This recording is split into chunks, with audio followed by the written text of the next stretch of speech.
Jax. That looks so much better than it actually is. Hello and welcome to Ivory Library. I am ivory-mae, or Ivy, and today I thought we'd read a little book together. Little, I say. She's a bit thick, but I thought we'd read together. I've been waiting a few months for this book to come in the mail. It got lost in transit and I wasn't game enough to buy another copy because I knew she was going to make it. So I thought, I'm hyped for this book. I've heard wonderful things. I know a lot of people have read it and thought really wonderful things about it. So I thought I'd take you along with me and tell you what I think. I'm gonna set the ambiance. So I have made a hot chocolate already because I've already had 2 coffees and I don't want to be zooming for the evening. So I'll find some fun little ambiance to read to and we'll get started. Tell me that these don't like scream cohesive. I've not even read that yet and I know that this is the vibe. So go check out this video for sure. I'm going to read the first chapter and then I'm going to give you my thoughts and we'll go from there. I have a little friend that's come to help me read.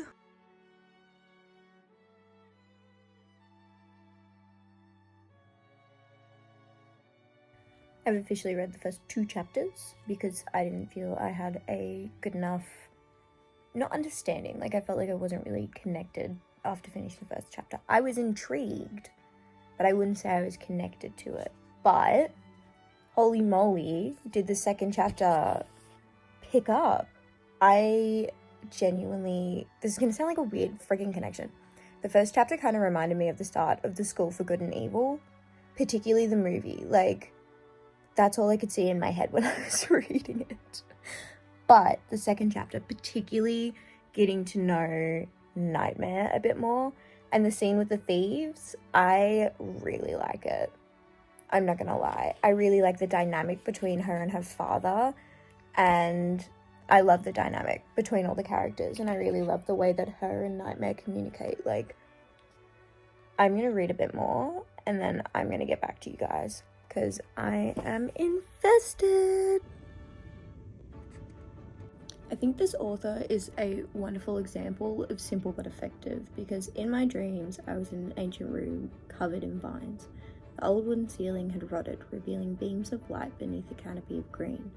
Birds chirped, rustling above me, the summer day warm and pure despite the cold weathered stone around me. That is so simple but so friggin' beautiful! I like this. I'm up to chapter 9, which is about a quarter of the way through the novel, and I think I'm going to give it about a 3.5 out of 5 so far. I feel like I'm just settling into the book, which is good, but also like I'm in chapter 9 now, so I feel like it probably could have sped along. I am loving the universe that we are in and the way that Rachel, the author, writes her scenes. Like, it feels like it's really open for me to imagine my own stuff. Like, there's not really any like fixed, like it looks like this and this and this. Like, she doesn't waffle on about the details, and it kind of allows me to create my own universe, which I really, really like. But with saying that, I feel like there's a lot of regurgitated information sometimes. Like, we're always talking about the same cards, but I didn't learn about the cards until chapter 8. Like, I didn't know what they were or what they meant, which I would have liked to find out sooner. I feel as if discovering that earlier on so that there was more context to what the different cards meant and why it was so significant, that of all the cards that Elspeth has consumed, it's the Nightmare card. I don't know, just a little tidbit. I will also say that I love the relationship and the dynamic between Nightmare and Elspeth, because they have been together for so long that I think it's really fascinating. They kind of remind me of like siblings, the way that they like talk to one another. And I do love the way that Nightmare is written. I love the fact that it talks in rhymes. I love that. That was so... I feel like it just adds another element to that character. Like, it takes him from being human-like to, like, more creature-like. Like, because it's so jarring. Nobody really talks in rhymes unless you're a Dr. Seuss character. So we've just met Raven.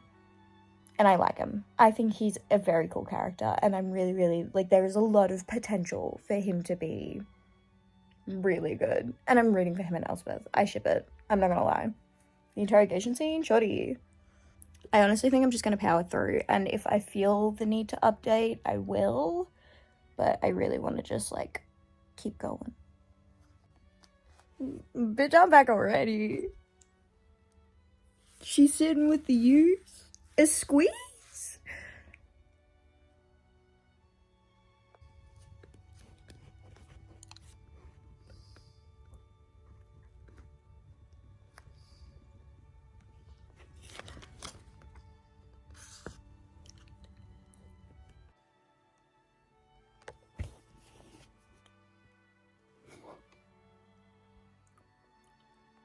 Y'all, I have got some shit to say about that book.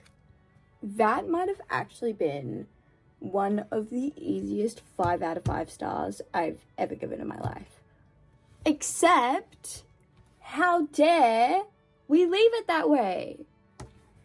It was 12 a.m. My partner was asleep next to me and I was distraught. So now I have to wait until Thursday. It is Monday to get the second book because, excuse me, you can't leave it like that. That's not allowed. I am beyond impressed that I actually enjoyed that book. I'm not gonna lie, I did not think I would, because I don't typically enjoy books that are a little bit popular on TikTok. But, like, I have not felt that way reading a book in so long. I cannot remember the last time I was reading a book and I got that warmth in my chest. Like, holy crap, it made me so emotional to feel that way again. I've been in a bit of a reading slump and I did not think this was going to be the book that pulled me out. I was holding hope that this would be the book that pulled me out, but I didn't think I'd get as attached to it as I did. But I did, and I am shook. I want to go as Elspeth for Halloween. Is that weird? No, I could totally do that. That's like months away. I have time to plan. I mean, she has her flaws, don't get me wrong. I feel like we could have developed a lot of characters more. And I feel like maybe it was a little bit lacking in places. But there was, like, stuff that really redeemed. I wish we could have explored the relationship between Raven and Elm more. I feel like there was a lot of untapped potential there, but I'm holding out faith that we'll explore that in the second book. However, I will say I did it was a little bit predictable. For somebody who reads a lot of fantasy, like, I kind of saw that little, like, coming. I was not that shocked. But also, I liked it. Like, I was like, fuck yeah, I did. I guessed that. Go me. I enjoyed it. I'm like, I don't even know what to say. I'm just shocked. How dare you leave me on a cliffhanger? I don't even know what we're gonna do. I don't know how they're getting out of this situation, bro. I don't know. That is all for this week. I heavily enjoyed making this video, if I'm being quite honest with you. It was very fun. But I will see you next time. Happy reading, bookworms.